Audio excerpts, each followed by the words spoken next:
Inside Gaza's neonatal wards, babies battling starvation in a war zone. Right now, in Gaza's overwhelmed hospitals, newborns are fighting for survival in conditions no infant should endure. But here's the chilling reality. Some don't make it, not because of bombs, but because their tiny bodies can't withstand the ravages of hunger. This is the unseen crisis unfolding in one of the world's most beleaguered regions. Could you imagine raising children in such dire conditions where every meal is a deadly gamble? That's the daily reality for Palestinian families trapped in this war-torn zone. The negotiations aren't just diplomatic theater. Following Israel's decision to withdraw from Doha talks over Hamas's counteroffer, tensions reached a boiling point. Witkoff's statement accusing Hamas of acting in bad faith opens the door for renewed military action, described bluntly as pursuing other means to release hostages. But diplomatic insiders insist this could be calculated posturing.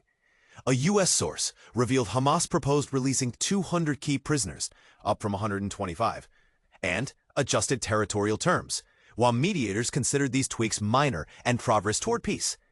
Yet some Israeli officials see this as a strategic pressure tactic. Whatever the truth, the stakes couldn't be higher. Meanwhile, France's Emmanuel Macron dropped a diplomatic bombshell. His government will recognize Palestinian statehood in an upcoming UN event. Israel's criticism is swift and heated, but lost in the political maneuvering is the human cost. UNICEF just reported 4 children have died from starvation in the past 48 hours. These deaths could have been prevented, the organization declared. Prevention would require something Israel actively resists allowing aid through. Alarming statistics paint a grim picture. Nearly all Gazans are now hungry. 1 in 4 children and nursing mothers suffer malnutrition. But numbers alone can't capture the anguish. Meet Marwafd Al-Najjar, mourning her son Yaya, not a war casualty, but a victim of starvation. His death underscores a truth. Not a war battled by missiles, but by empty food supplies. Aid distribution has become a death trap.